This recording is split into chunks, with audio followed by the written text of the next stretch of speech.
saya kira agak satu dari aspek mungkin pengalaman, kompetensi dan lain sebagainya itu belum pernah teruji, belum pernah teruji. Terus kemudian dari aspek politik, Pak Mas AHY ini ketua partai, Ya. ketua partai dari Demokrat, dan itu saya kira kok terlalu ini ya, terlalu dipaksakan. Nama-nama yang ada itu saya kira Pak Dudung ini yang cukup baik ya. Uh, Dia adalah mantan mantan KSAD, Kepala ya. Staf Angkatan Darat, kemudian juga beliau yang kemudian ketika ada persoalan dengan dengan Islam garis keras dulu ketika Pak Dudung ini jabat di Jakarta, itu sudah menunjukkan loyalitas yang tinggi terhadap pemerintahan Presiden Jokowi, kemudian juga basis pengaruhnya di TNI juga cukup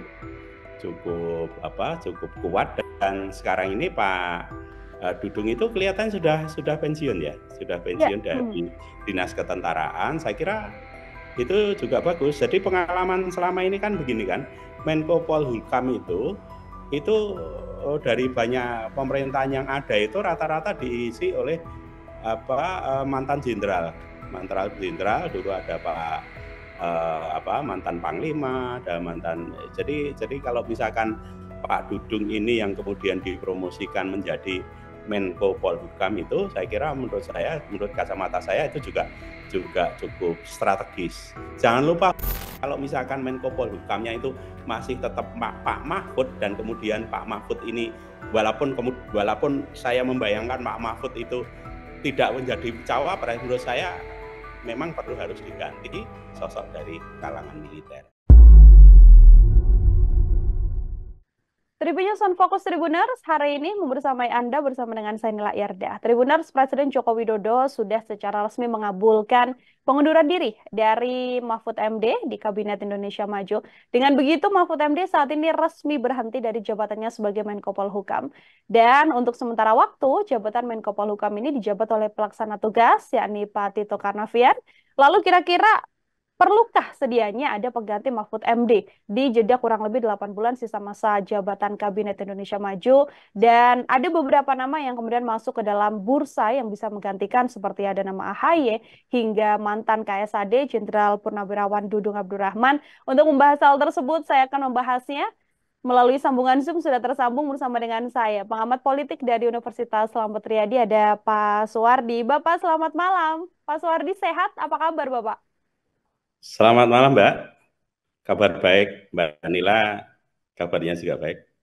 Sehat, saya juga sehat. Terima kasih banyak Pak Suwardi menyempatkan waktunya berbincang bersama dengan saya. Iya, Ini hari ini keputusan Presiden sudah dikeluarkan, yang mana setelah bertemu dengan Prof. Mahfud begitu ya, artinya hari ini sudah resmi dilepaskan jabatan Menko Polhukam dari Mahfud MD. Ini kalau menurut Pak Suwardi, sedianya di sisa kurang 8 bulan masa pemerintahan Presiden. Perlukah kemudian ada sosok pengganti baru yang mengisi jabatan Menko Polhukam, Pak Suwardi? tahun ini tuh tahun politik, dan kemudian yang mengundurkan diri adalah Menteri Koordinator Bidang Politik, Hukum, dan Keamanan. Hmm. Ya, Menko Polhukam, Ya. Profesor Mahfud MD. Jadi menurut pandangan saya, ya sedetik pun tidak boleh ada kekosongan jabatan di bidang itu, Hmm. gitu.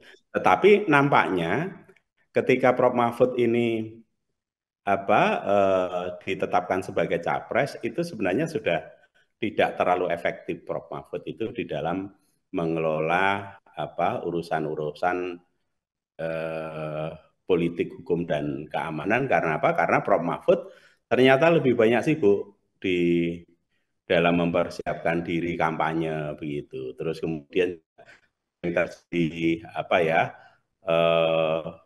pernyataan-pernyataan politik yang sebenarnya tidak tidak pas lah untuk seorang pembantu presiden kelasnya Menko, terus kemudian ngeritik pemerintahnya itu, apalagi ngeritik bidang tugasnya itu kan sebenarnya nggak terlalu pas. Sehingga menurut saya selama ini Prof. Mahfud itu ketika jabat Menko Polhukam itu sudah tidak terlalu efektif. Sehingga memang lebih lebih tepat kalau si Pak Mahfud itu mundur gitu. Sehingga kemudian Presiden Jokowi itu memiliki keleluasaan untuk mengganti jabatan Menko Politik itu ke pejabat yang baru yang kemudian memiliki visi yang sama, memiliki tone yang sama dengan kabinet yang ada sekarang ini. Jadi harus segera diganti. Nah, kalau kemudian sekarang ini dijabat oleh PLT Pak Tito Karnavian, ya itu juga saya kira Pak Tito ini memiliki track record di bidang politik hukum dan keamanan yang cukup baik. Dia sekarang ini posisinya sebagai Mendagri dan kemudian Pak Tito ini juga mantan Kapolri, sehingga persoalan-persoalan politik, persoalan hukum dan hak asasi manusia itu dia cukup cukup kompeten begitu. Oke, saat ini sudah ada pelaksana tugasnya yang juga kompeten di bidang Menko Polhukam seperti itu ya, yang saat ini dipegang oleh Pak Tito Karnavian. Ini yang kemudian sembari tadi Presiden Jokowi mengatakan masih belum memikirkan untuk siapa yang nantinya akan menggantikan seperti itu Pak Suwardi. Namun ini ada nama-nama yang kemudian beredar, ada nama-nama yang dikatakan sudah masuk bursa untuk bisa mengisi jabatan Menko Polhukam. Saya ingin singgung satu persatu nama-namanya diantaranya seperti adalah Mas AHY, Mas Agus Harimurti Yudhoyono begitu ya, yang juga dalam beberapa kesempatan belakangan ini sempat bertemu juga dengan Presiden Joko Widodo. Kalau sosok Mas AHY, kalau menurut Pak Suwardi, apakah kemudian cocok juga untuk bisa menggantikan Prof. Mahfud mengisi jabatan Menko Polhukam? Uh, Kalau Mas AHY itu kan belum punya ini ya, belum punya pengalaman di pemerintahan. Apalagi pada posisi jabatan yang sangat strategis itu belum punya. Jadi saya kira agak satu dari aspek mungkin pengalaman, kompetensi dan lain sebagainya itu belum pernah teruji, belum pernah teruji. Terus kemudian dari aspek politik, Pak Mas AHY ini ketua partai, Ya. ketua partai dari Demokrat dan itu saya kira kok terlalu ini ya, terlalu dipaksakan begitu untuk bisa masuk kabinet, apalagi pada posisi jabatan yang seperti itu. Sehingga menurut saya kok tampaknya tidak ya. Menko Polhukam kemudian diambilkan dari partai koalisi yang dibentuk dalam rangka Pilpres itu saya kira kok nggak begitu tepat begitu seperti itu. Oke, Nah, artinya kalau nanti ternyata memang obrolan yang muncul begitu ya, ini kan memang ada plot yang sedianya diberikan untuk Mas Haye, karena memang ini kan juga bagian dari koalisi 02 yang saat ini kemudian berlaga dalam kontestasi Pilpres. Ini bisa menjadi salah satu tanda tanya juga, Pak Suwardi. betul. Jadi kalau misalkan mau ngambil dari parpol ya mestinya adalah parpol yang sekarang ini tergabung di dalam pemerintahan. Partainya Pak SBY, besutan Pak SBY ini kan sebenarnya bukan parpol yang tergabung di dalam pemerintahan. Ya. Sehingga kalau jabatan Menko Polhukam itu diberikan kepada Mas AHY itu atau dari unsur partai yang lain seperti misalkan Pak Yusril itu saya kira kok juga tidak terlalu ini ya. Walaupun mungkin Pak Yusril itu sudah lama berada di dalam satu visi dengan Presiden Jokowi itu sudah lama. Beliau ini kan seringkali menjadi penasihat hukum, pengacara dari pemerintah. Saya kira itu pun menurut saya juga tidak pas karena kayaknya Menko Polhukam itu lebih baik dicarikan dari kalangan profesional ya, dari kalangan partai begitu, bukan kalangan profesional. Gitu. Sehingga Pak Yusril pun menurut saya juga kapasitasnya bagus, ahli hukum dan lain sebagainya. Tetapi alangkah baiknya kalau misalkan diambilkan dari non partai menurut saya. Oke, alangkah lebih baik untuk kemudian yang mengisi Menko Polhukam berasal dari non-partai. Ada nama yang muncul, ini ada mantan KSAD, Pak Suwardi, Jenderal Purnawirawan Dudung. Ada juga kemudian nama Prof. Jimli yang juga masuk ke dalam bursa untuk bisa menggantikan Prof. Mahfud di Menko Polhukam. Dimulai dari Jenderal Dudung dulu, kalau dari kacamata Pak Suwardi, apakah kemudian ini bisa jadi salah satu hal yang bisa mengisi jabatan Menko Polhukam? Iya, ini yang kemudian dari nama-nama yang ada itu saya kira Pak Dudung ini yang cukup baik ya. Eh, Dia adalah mantan mantan KSAD, Kepala ya. Staf Angkatan Darat, kemudian juga beliau yang kemudian ketika ada persoalan dengan eh, dengan Islam garis keras dulu ketika Pak Dudung ini jabat di Jakarta itu sudah menunjukkan loyalitas yang tinggi terhadap pemerintahan Presiden Jokowi, kemudian juga basis pengaruhnya di TNI juga cukup cukup cukup kuat dan sekarang ini Pak Dudung itu kelihatan sudah pensiun ya, sudah Ya. pensiun dari Dinas Ketentaraan. Saya kira itu juga bagus. Jadi pengalaman selama ini kan begini kan, Menko Polhukam itu dari banyak pemerintahan yang ada itu rata-rata diisi oleh mantan jenderal dulu ada Pak mantan Panglima, ada mantan. Jadi kalau misalkan Pak Dudung ini yang kemudian dipromosikan menjadi Menko Polhukam itu, saya kira menurut kacamata saya itu juga cukup strategis. Jangan lupa bahwa panasnya situasi politik yang sekarang ini terjadi, kalau nanti eskalasinya semakin tinggi, itu mau tidak mau mengundang campur tangan aparat keamanan, tidak hanya Mhm. polisi, tetapi juga mungkin koordinasinya dengan tentara khususnya Angkatan Darat ini akan lebih intensif dan disitulah peran dari mantan Jenderal Angkatan Darat itu di dalam rangka memanajemeni persoalan-persoalan politik hukum dan keamanan di dalam situasi yang panas itu menjadi sangat penting karena di situ terus terang aja pengaruh-pengaruh personal di dalam rangka menyelesaikan persoalan-persoalan terkait dengan panasnya situasi politik itu sangat penting bukan hanya persoalan kapabilitas, tapi pengaruh kewibawaan personal, khususnya di aparat keamanan. Nah, kalau saya menyebut aparat keamanan, di situ ada TNI, di situ ada Polri. Pada situasi tertentu, tentara angkatan darat itu memegang peranan penting ketika kondisi-kondisi yang kondisi politik dan keamanan itu sudah sampai pada ambang batas bisa membahayakan keamanan negara. Itu penting sekali peran dari TNI Angkatan Darat. Dan dari situ Pak Dudung ini mantan KSAD. Seperti itu.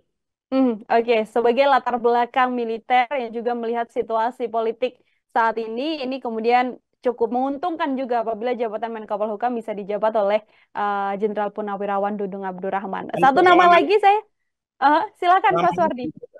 pengalamannya itu biasanya Menko Polhukam itu diisi oleh tentara. Nah, pada Hmm. saat Presiden Jokowi ini aja yang kemudian diambil Profesor Mahfud itu. Gitu Oke, sih. ada yang mirip dengan latar belakang Prof. Mahfud ini Prof. Jimli yang juga saat ini kemudian masih aktif begitu ya, sempat kemudian kemarin mengurus soal MKMK. Ini kalau melihat latar belakangnya hampir mirip dengan Prof. Mahfud, Prof. Jimli bagaimana, Pak Suwardi? Enggak, enggak. Jadi gini, Prof Mahfud itu kalau toh dia tidak cawapres, Hmm? kalau dia tidak cawapres dan kemudian situasi panasnya politik itu sampai pada derajat tertentu yang membahayakan keamanan negara, maka di situ dibutuhkan peran tokoh yang dihormati di dalam tentara khususnya Angkatan Darat. Begitu. Seperti itu. Sehingga kalau menurut saya, kalau kita sepakat bahwa menjelang coblosan tanggal 14 Februari Mhm. sampai dengan pasca coblosan itu ketika terjadi situasi yang sangat menegangkan, maka peran dari aparat keamanan itu cukup strategis. Dan itu kemudian kalau misalkan Menko Polhukamnya itu masih tetap Pak Mahfud dan kemudian Pak Mahfud ini walaupun saya membayangkan Pak Mahfud itu tidak menjadi cawapres, menurut saya memang perlu harus diganti sosok dari kalangan militer. Nah, karena itu maka Pak Jimli Asidiki yang kemudian penjenengan konotasikan mirip-mirip dengan Pak Mahfud itu menurut saya ya, menurut pendapat pribadi saya itu tidak sesuai dengan kebutuhan dalam rangka pengamanan situasi yang ekspektasi terburuknya itu terjadi sesuatu yang bisa membahayakan keamanan negara. Karena jangan lupa ketika situasi itu terjadi yang seperti yang saya katakan tadi itu, di situ ini banyak penumpang gelap itu. Banyak penumpang gelap. Nah, penumpang gelap yang paling berbahaya itu kan ketika ada kelompok-kelompok tertentu yang kemudian kelompok tertentu ini ditengarai memiliki afiliasi dengan mereka yang berseragam. Gitu loh. Nah, mereka yang berseragam ini kalau tidak diatasi oleh mereka yang berseragam kan juga kurang maksimal. Menurut saya tetap sekarang ini dibutuhkan seorang Menko Polhukam yang berlatar belakang tentara. Begitu. Oke, dibutuhkan sosok Menko Polhukam yang kemudian berlatar belakang dari tentara, mengingat bagaimana situasi politik yang terjadi saat ini. Ini Pak Suwardi, kalau kita mengamati kan memang popularitas begitu ya, popularitas atau apa yang dikerjakan oleh Prof. Mahfud selama menjabat sebagai Menko Polhukam kan juga cukup diperhitungkan begitu ya. Track record kerjanya juga dianggap cukup baik sebelum memang akhirnya mencalonkan diri sebagai cawapres. Kalau ini nantinya dijabat oleh Pak Dudung begitu ya, kalau kita asumsikan, artinya ini akan kemudian setara secara kinerja? Dalam situasi normal Pak Mahfud is okay. Gitu. Jadi ketika kekuatan politik, Presiden Jokowi popularitasnya juga cukup tinggi, approval dari masyarakat juga cukup baik, maka Pak Mahfud di dalam mengelola persoalan-persoalan politik, hukum, dan keamanan itu saya kira cukup baik, walaupun beberapa indikator tentang kinerja di bidang Polhukam itu juga tidak baik-baik amat, seperti misalkan menurunnya indeks demokrasi, terus kemudian juga persoalan korupsi yang kemudian bagian dari penegakan hukum dan lain sebagainya, terus kemudian ada beberapa kasus tentang adanya bisnis yang berada di lingkungan yang semestinya tidak terjadi itu, seperti misalkan di LP, kemudian juga itu juga beberapa indikator seperti itu juga banyak pengamat, banyak penelitian yang menunjukkan nggak terlalu berprestasi. Tetapi kalau misalkan dilihat dari aspek retorika dan lain sebagainya, oke, Pak Mahfud itu ahli hukum, dia berani, tetapi pada aspek eksekusi terhadap persoalan, ya nyatanya indeks demokrasi gitu juga nggak baik-baik amat. Apalagi kemudian kalau menghadapi situasi yang ke depan, yang situasi politiknya ini semakin panas, itu saya tetap berkeyakinan itu di Polhukam dibutuhkan sosok tentara dan khususnya berasal dari Angkatan Darat. Oke, artinya dibutuhkan yang bukan hanya saat ini dijabat oleh PLT Pak Tito Karnavian, latar belakangnya adalah seorang mantan Kapolri juga. Ini memang murni juga dibutuhkan sosok tentara di baliknya, seperti itu artinya, Betul. Pak Suwardi. Betul. Dalam situasi yang mungkin panasnya itu masih dalam kondisi normal ya, panas tapi masih bisa terkendali gitu, Pak Tito is okay. Karena Pak Tito juga mantan jenderal polisi gitu, dan kemudian Pak Tito punya pengalaman yang cukup luas di bidang politik, hukum, dan keamanan. Tetapi jangan lupa, ketika situasinya seperti itu, maka keamanan manajemen pemerintahan dalam negeri, keamanan dalam negeri yang kemudian termanifestasi dalam jajaran Kementerian Dalam Negeri itu juga membutuhkan sosok yang tepat juga. Dan Pak Tito paling pas memang dalam situasi seperti itu justru berada di Kementerian Dalam Negeri, tidak di Menko Polhukam. Seperti itu. Oke, jadi ada PR juga dari Pak Tito rupanya ya, Pak Suwardi ya, untuk kemudian menjaga bagaimana situasinya. Iya betul. Jadi ketika situasi ini kan situasinya agak banyak orang yang kemudian agak mengkhawatirkan begitu seperti Mhm. itu. Jadi demo sudah mulai ada, para guru besar sudah mulai melakukan petisi, walaupun saya sendiri juga masih masih punya prediksi ya nanti itu pada saatnya juga akan menurun sendiri Mhm. seperti itu. Tetapi itu kan prediksi yang kemudian cukup optimis dalam arti itu prediksi yang kemudian pada tataran yang tapi nanti kalau biasanya kalau kita memprediksi mengantisipasi masa masa yang akan datang itu kan kita harus menempatkan pada situasi yang terburuk. Nah, situasi yang terburuk itulah yang kemudian harus dipersiapkan. Tetapi kalau misalkan seperti ini, ya nanti akan baik-baik saja. Itu kan situasinya bukan situasi terburuk, begitu Hmm, seperti itu. oke, saya akan singgung bagaimana kemudian sivitas yang melakukan deklarasi untuk penguatan demokrasi dan lain sebagainya. Namun sebelum itu, Pak Suwardi, saya mau minta statement terkait bagaimana kemudian posisi Menko Polhukam ini. Presiden Joko Widodo mengatakan memang masih menunggu 3 sampai 4 hari lagi untuk mengumumkan siapa sosok yang akan mengisi Menko Polhukam. Saya mau minta closing statement untuk bahasan yang pertama ini dari Pak Suwardi, sosok seperti apa yang menjadi hal yang bisa membantu nantinya berjalannya demokrasi ke depan di situasi politik yang saat ini hingga benar-benar harus dipilih sosok yang tepat mengisi jabatan Menko Polhukam? Presiden Jokowi saya kira paham betul ketika dia mesimulasikan hari-hari yang akan datang akan semakin panas situasi politiknya itu Presiden Jokowi itu paham betul. Karena itu saya kira Presiden Jokowi sekarang ini juga sedang mempersiapkan antisipasi terjadinya kemungkinan terburuk dari situasi itu. Dan kemudian saya sendiri punya pendapat bahwa Presiden Jokowi juga akan berpikir tentang munculnya sosok Menko Polhukam dari kalangan militer. Oke. Presiden Jokowi sudah pasti tahu bagaimana situasinya dan akan memperhitungkan sosok dari militer untuk bisa menjabat sebagai Menko Polhukam. Tribuners, itu dia obrolan saya bersama dengan pengamat politik dari Universitas Selamat Riyadi. Ada Pak Suwardi menemani kita dalam program Tribusan Fokus. Bapak terima kasih banyak untuk kesempatannya berbincang bersama dengan kami. Untuk obrolannya luar biasa sekali. Semoga di lain kesempatan kemudian saya bisa berbincang kembali dengan Pak Suwardi. Oke, terima kasih Mbak. Selamat malam. Selamat malam, Eh, selamat beraktivitas Pak Suwardi. Assalamualaikum. Waalaikumsalam warahmatullahi wabarakatuh. Tribuners, demikian obrolan saya hari ini dalam program Tribusan Fokus. Nantikan obrolan saya lain bersama dengan sejumlah narasumber dan juga tema-tema lainnya. Saya Nila Irda, pamit undur diri. Terima kasih dan sampai jumpa.